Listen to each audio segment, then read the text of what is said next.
Good evening, Summoners, and we welcome you back to the Bacchus Pro Gaming Series Summer Split 2017. I am Vulcan, and with me is Rockhard, my co-caster, and we'll be casting the second game of Match 2. That's right, and wow, what a dominating performance there by TME. Precision slicing every step of the way. And especially Rocks. I mean, I was like flabbergasted by the amount of confidence that he has going into fights and making those plays. He really was the playmaker when it comes to clashes that dictated how the flow would go into TME's favor. Kudos to Rocks, in my opinion, really set that clash for Marky to scale up and for Trevor to actually capitalize on the mistakes of JSK Esports. But on to the schedule to see what's coming up next. It would be the second game of Match 2. It's a 2-game series, so JSK versus TME. Followed by, coming up next, would be Match 3, another 2-game series between Mineski and PNC. That's right, definitely gonna be the last game for JSK, and also an important announcement as well. We've also received word that Fade will also be playing today on his last game. This is his retirement game, so let's hope Fade has a good one. But on to the standings to see where they stand would be on the 7th place, whereas TME still on the throne of first seed will be waiting either Imperium Pro Team, Mineski AEX, or TNC at the stage of Rampage 2017 on July 30. That's right, this is kind of a critical for TME because you want to exit this whole split with clean slates. So that's going to be a 14-0 if they pull this off. And that's super good to the feeling if that happens, and that could carry over into further tournaments like Rampage. And for the grand stage of Rampage, which is the finals of the Bacchus Pro Gaming Series, but as we've said before, this will be JSK's mid laner Fade's retirement game. So I hope that Fade has a good one. He did have a good run from the spring split, entering the PGS as a new team, made it to playoffs, a great achievement as a beginning team, a new team entering the spring split. But onto the summer split, they fumbled because the competitiveness of the PGS has just raised the bar when it coming into summer split 2017. I mean, every team is taking every practice seriously, sessions are extending, and everyone is studying the meta unlike ever before. So of course, Fade still, they're able to up to that level, they're able to just secure it. It's just that the efforts were almost, it's just that the teams, man, the teams on the top of the ladder are amazing, and it's gonna be a very exciting playoff. But of course, Fade, he's gonna want to go out with a bang. So before we get into the pick and ban phase, we have our promo, Guess That Pro. So let's get straight to it. Here is the link, and here are the clues. Known for his Syndra plays, he has one of the highest KDAs this split, featured in Player Spotlight Week 1. So those are actually good clues. We hope you search it up. Be quick to copy that link. We will be revealing the answer pretty soon, so speed is of the essence. That's right. You won't be able to just search for that Player Spotlight because you're going to have to buffer up a YouTube video.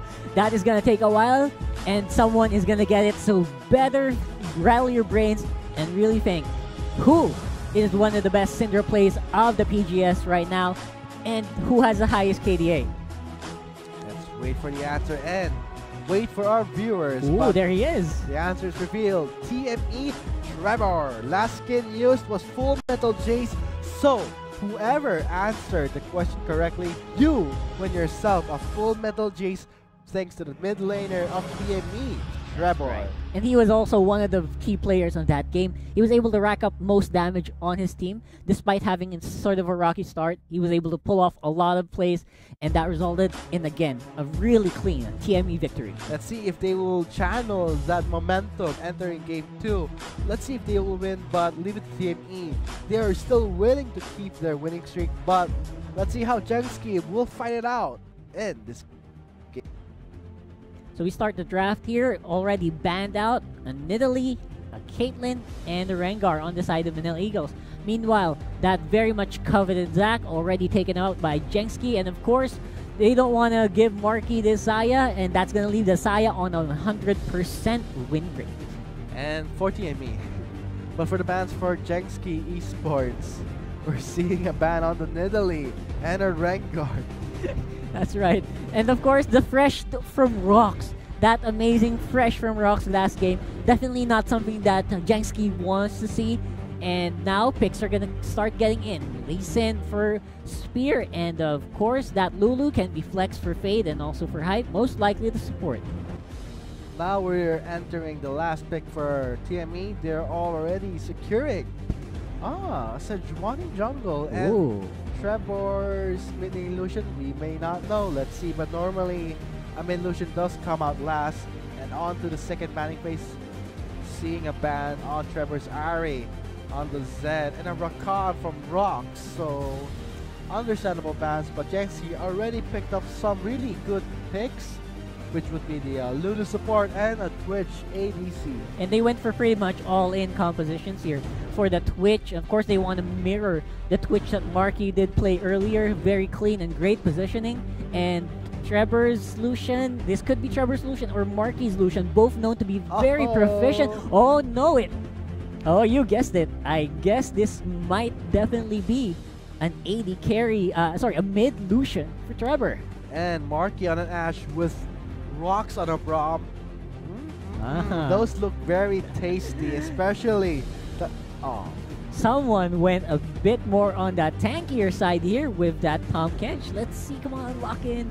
And if they do lock this in, it's... Oh, okay, there you go. Still, this is the composition. They have 2 AD carries and 3 bouncers this game. Wow. That's a great composition to play, although, again, when you do compositions like these where you kind of isolate the power towards two specific points, it becomes a bit easier for your enemy to snipe it out and to sneak it out under your foot.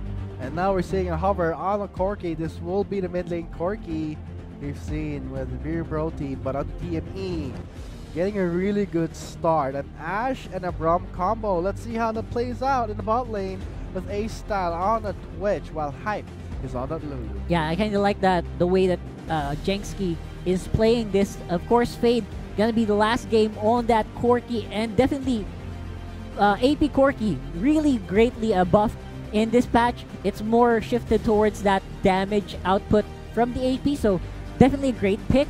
And mostly we'll see how far Fade is willing to go on this Lucian, because Lucian definitely a bit of a knife edge matchup, because it can go either way, right? So yeah, right now all the picks are locked in, and we should load up really soon. Now and on to the final lockdown. TME on the blue side against Jenski Esports on the red side.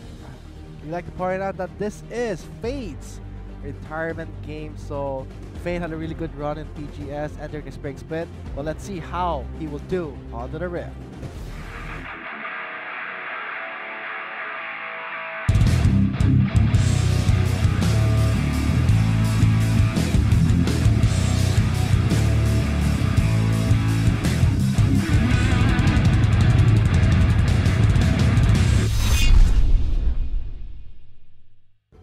And we are now loaded onto the Rift. This is Game 2, Team Manila Eagles versus Jenski Esports. Of Match 2 of the Bacchus Pro Gaming Series Summer Split 2017. Let's see how it turns out. Will TME still have that 100% win rate, or will Jenski at least break it off? That's right. And of course, we want to see TME have that clean slate. Again, this will help a lot with morale. But of course, this will also, you kind of want to also sort of pump it up for Jenski, because of course this is Fade's last match. You want him to go out in style at least. Yeah. So let's see how it plays out. Both junglers are in place. We're seeing Spear on a Lee Sin. And yeah, Lee Sin, of course, a great matchup for Sejuani. Sejuani has his own playstyle on which he will fight Lee Sin. However, this will differ mostly in terms of gank potential. The amount of gank potential that early game Lee Sin and against an early Sejuani, and I'm guessing most of the focus would be towards the bot lane of TME though. We're seeing 2 champions recently buffed up in the patch 7.13. Corki and a Cannon. Cannon is more rewarding as AP, let's right? say a full AP Cannon. And the same with Fade again. These these combined damage champions are getting more onto the AP side, and I think Jenski wants to experiment with something here. It's really great if you can get it rolling, if you can get the ball rolling on an AD cannon, and an AP cannon, and as well as Fade, you can make some really bursty plays. But let's see first. This might be an AD cannon. We won't know just yet. But onto the mid lane matchup. Fade already a bit behind in terms of trade-offs against Illusion. Yeah. Understandable because Corky's spike comes to the mid game. Fade chugging down that potion. Trevor trying to really poke him down. He is on an ignite Fade because he wants more kill pressure. Trevor, knowing this, he picks up, I guess he didn't know that, but knowing this matchup, he picked up the heal for more added survivability. That's right, and as well as the very aggressive fervor in Lucian. So that's contrary to what you would usually see against a mid lane, where especially in this mid lane, where you will get poked out a lot. So that might play into his advantage or not. We'll see. Spear in the mid lane, spots out Trevor, wants to go for a gank, but I think Fade overpushed instead. Goes for a bit of a counter jungle, but Koops is there on the riverside. Oh, no. Fade does not see it coming. He goes over the wall, but also Koops goes over the wall. Spear is there for the response. This is his Sonic Strike. Both of them are very low. We're seeing responders from the bot lane, and it'll be a first blood secured by Koops and a kill for Trevor. That was really That is scary. huge goal. Yeah, and that was a 2-0 for TME. If their positioning on that fight and their ability to know that they could take that was actually really impressive. Oh, that frostbite just missed. If Rocks landed that would be a stun lock onto Hype. So that was a really close call for Jenski. But what happened in the mid lane? Trevor got an assist from the first blood. That's 200. He got a kill. That's 300. 500 gold head start for Illusion is huge, especially for Koops. He got the 400 and an assist. Especially since you mentioned already the advantage that Lucian will have in the mid lane against Corky pre-6. So it's good if you keep cementing that and you keep adding that up. It's not just gonna add up. It's gonna blow up exponentially. So we'll see a lot more action in this mid lane very soon. Although Trevor, he does have his flash again. He can make another risky play. Also the double buff. Oh, Trevor gets the double buff. I really feel for Fade because I've seen this before. And now Trevor will have a hard time because he has a double buff and he got a lot of gold from that clash because the jungler almost really risked it. Yeah, the ability of the Lucian to apply the red buff is really scary in this especially early game where every bit of damage counts. Even just the slow and the ticking from the red buff is gonna do a lot of damage to Corky, and that's gonna stop a lot of farm. Mana sustain plus health regeneration from the red buff. That is a huge bonus for Trevor, especially Illusion, who has really high mana consumption and likes to go all in. Oh, but right speaking now, of all in, style, it gets searched back. He does land the stun, but Marky cannot commit. He is very low. Rox is shielding for his ADC, but that was a really close call for TME. yeah, Marky, they're playing real conservatively and sticking to not use the heal. He could have actually gotten in a bit more deeper if he wanted to, but I think they're really wary because they're not sure of the warding on the jungle river. And that might cause a bit of fear in the bot lane. And I think Jenksi is gonna capitalize on the lack of a sightstone early on. So right now, Spear spawn in the mid lane. Trevor sees this, goes back. This is going to be Spear revealing his location. This is difficult because a side stone, as you said, will be very beneficial for both teams. But when it comes to the bot lane clash, look at that. Koops was already there. Spear was in the mid lane, investing so much time there to give Fade a good start. Leaves the bot lane to scale off in TME's favor. Yeah, that left bot lane super vulnerable to a gank by Koops, and that got them into a really bad position. Now, basically, this is Jenski playing catch up, and Whistle trying to go for all in. Trying to go on a JLC. Barely made it out. Koops goes onto the turret, stuns Ace Style. Here comes Spear. A bit too late. Marky picks up the kill onto Ace Style. Spear's a bit too late to the party. Rox is very low. He catches that, but there is the heal that Marky saved up for Rox. Yeah, the permalock there that is allowed by Rox is doing so much. They're able to play around even just under the turret, and we will see a bit of replay there where Coops is all going all in, and A-Style is kind of left hanging and wondering, where am I gonna position? This is super difficult right now, and this is just gonna keep becoming more difficult as the game progresses. Oh, Whistle's very low on health. JLC does have the flash. He might go all in, but still, he was a bit low on health. Ooh, does not want to risk anything. Everyone is actually really low on health on the side of Jenski. Mid lane and top lane most likely going to be pushed down, and that's going to deny a lot of waves on the top, which you desperately need if you are Kennen on this game. When it comes to CS, he does not have a huge deficit. Catching up slowly, he did start with the call, but when it comes to gold, limited Trevor, he has 1 kill and an assist. That assist is a first blood assist, so that's a huge bonus. He picks up the boost of speed and the Vampiric Scepter. He should have a lot. He is having a lot of damage dishing out, but I think Fade will be catching up. He already picked up the Shin a bit too late, knowing that he is behind, and CS to 71 to 48. Trevor trying to deny Spears is engaged, goes in for the burst, but JLC baited him in. Here comes top end Spear.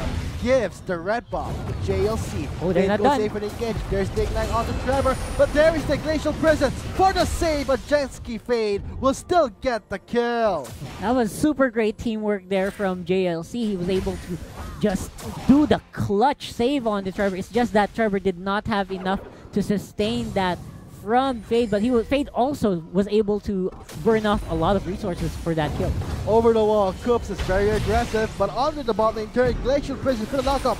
A-Style does have the Wild Girls. Marky is the focus of everything, but Rox is doing such a good job blocking the projectiles from Jenski, but kudos to Hyde, really on point with that Wild Growth. That's right, Rox also blocking the damage from the range minions, and that helps so much in keeping Marky super healthy. And now, oh boy. On the bottom lane, they're gonna get ganked there by Whistle. He wants to make something happen. The Malash and slashing Master Marky gets stun locked. Whistle picks up an easy kill. Whistle is pretty proud with that, and Spear a bit too mad there. Wants to get something back from TME. Wow, amazing. I like that, and they were able to do the secure on those 2 kills, and that's exactly what they need. The breath of fresh air that Jenski does need in this game, and they're gonna start to ramp it up. This Twitch, even though they are super behind, they can make a lot of things happen. Looking at the timer, it's 9 minutes and 40 seconds into the game. Kill score 5-3. Could be anyone's game. TME, though, they do have the first blood, and really putting Trevor on a fast track to scale up into the mid to late game. But leave it to Jenski on a Corki. He will scale up pretty slowly, but steady. Let's see how it turns out. On the other side of the rift, though, I expect TME to start warding and pushing up into the Dragon Pit very, very soon. Because, wow, we are getting raining Mountain Drakes in this series. I like that, and we should see some of that go into play very, very soon. And Jenski they're just looking for ways to claw back into this game. And knowing that the first game will be the Mountain Drake, both teams are taking their time, but A-Style to go for that submarine tactic. Alright, and this is what you want to see.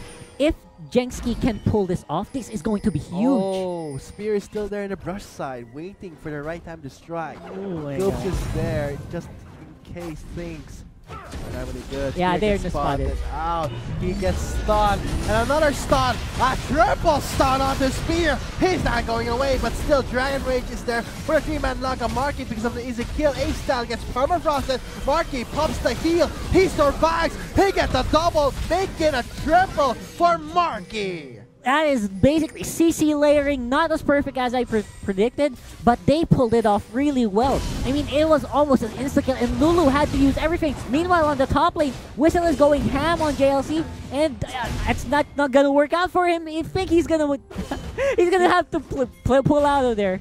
Whistle backs away from JLC, so we see the aggression coming from both top laners. Yeah, and that's gonna be a tower though from the bot lane. And that is a huge gold influx on the side of TME. They are pushing and pulling out all the stops. Yes, and we see how the lead the TME has, the kill score of 8-3. Just 11 minutes into the game, they have a huge gold lead, 5k gold lead.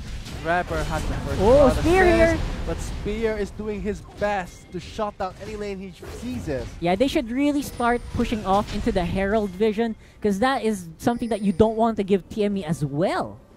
And also, what happened in the bot side, I thought JSK was able to make it out there alive, but the fact that the CC that Rox gives, the free stun, Marky on a stun, and again a Glacial Prison, that is the potential lockdown that Team Manila Eagles can bring into a team fight, whereas JSK, they do have the responsiveness of the cannon and spear on the Lee Sin. They have to really predict where's They're really going on the whistle here. Yeah, look at that. The mark, the stun on the whistle, a very easy pick for troops. And I like that this is basically a Freljord themed trio and all the CC that they're providing, it is off the charts. They're able to lock down even the most mobile of champions in the form of Lee Sin, where usually you can't really pick up a Lee Sin once he has that ward hop and that flash, but they're basically burning everything off. Oh, Trevor dodges the Glacial Prison before the speed, but we see JLC with a Stag United connects the engage for Team Manila Eagles. JSK Esports still struggling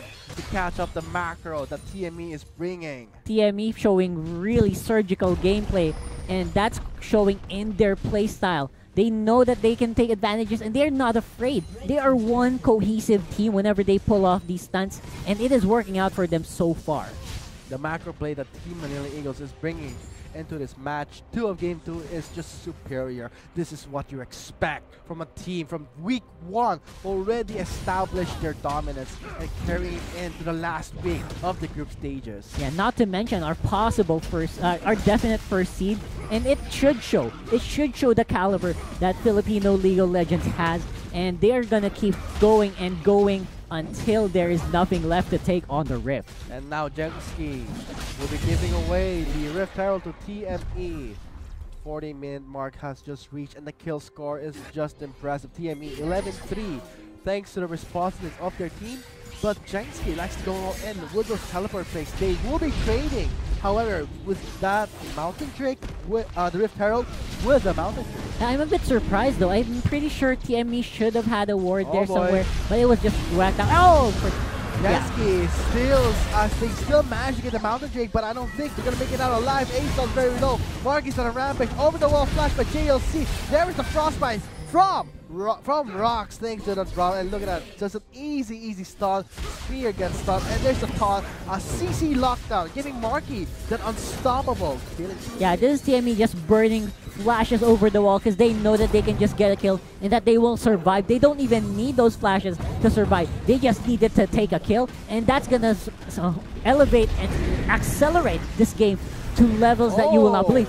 Now another turret, most likely on the favor of TME. Okay, now the Rift Herald has been summoned by TME. Let's see how they play it out with...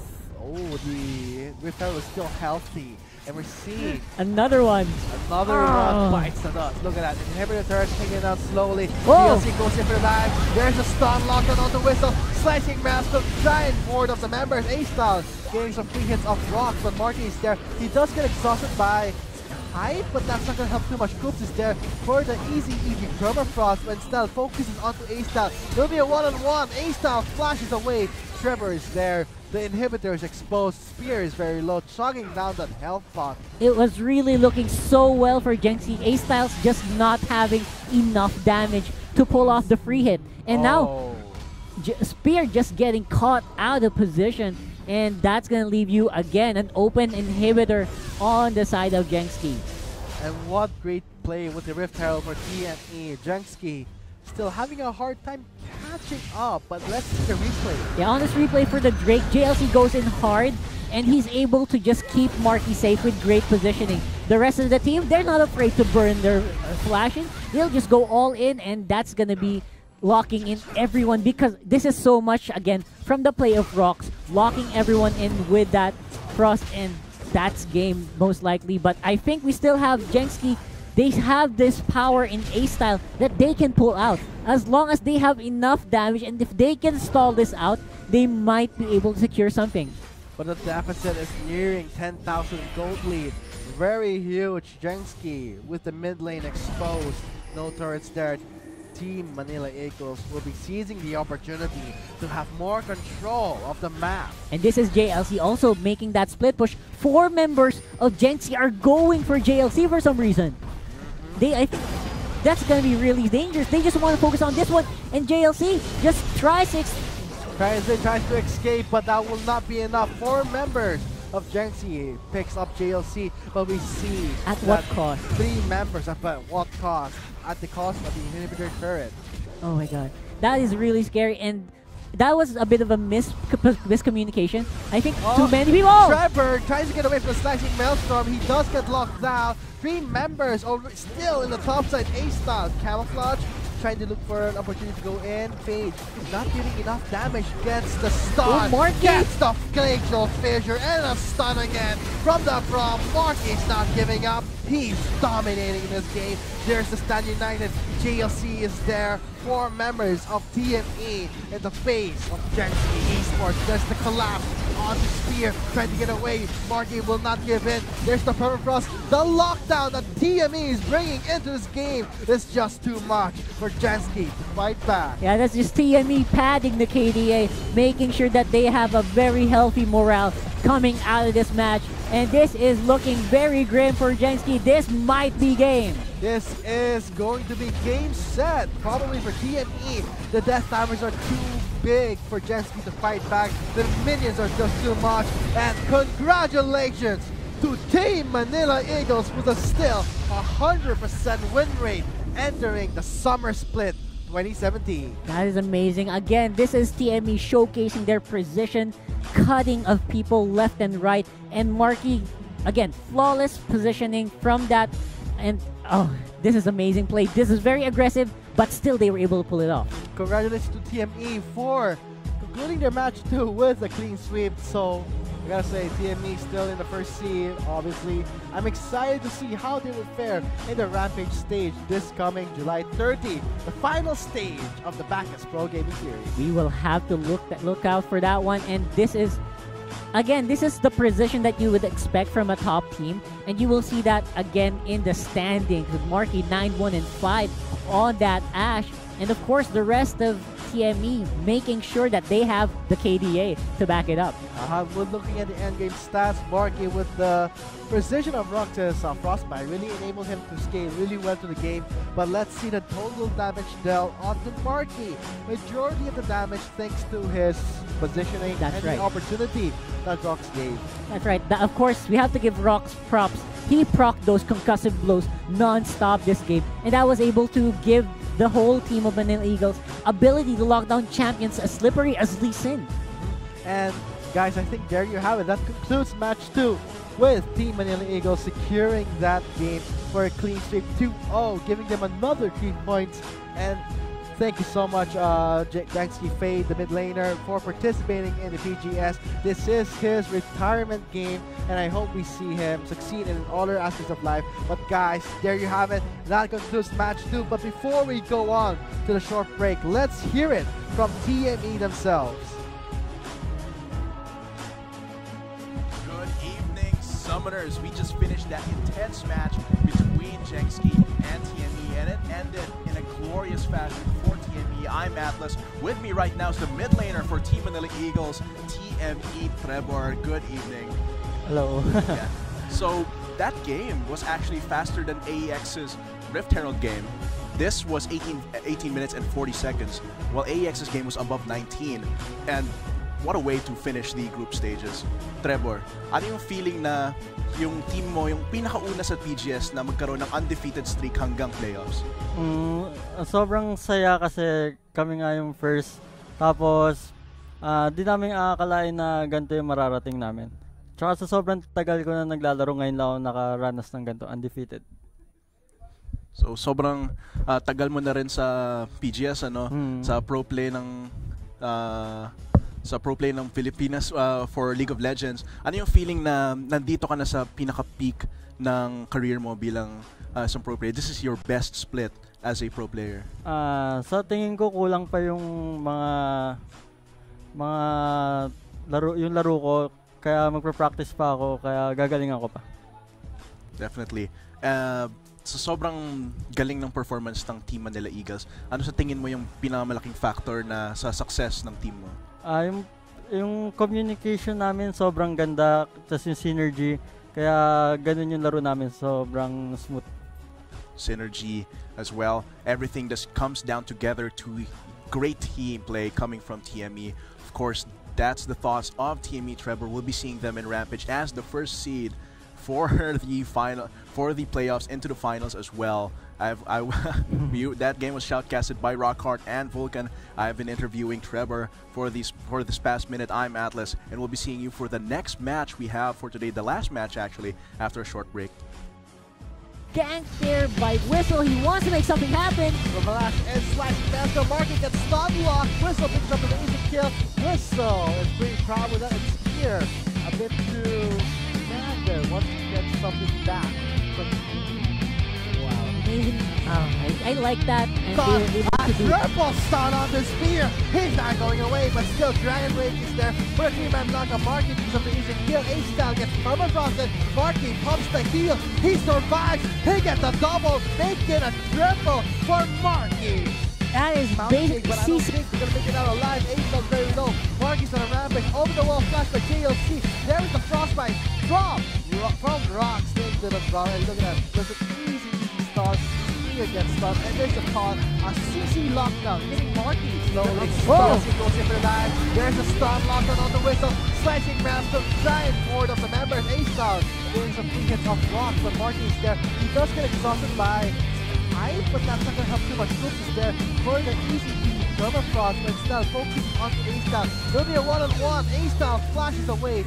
Trevor is there. The inhibitor is exposed.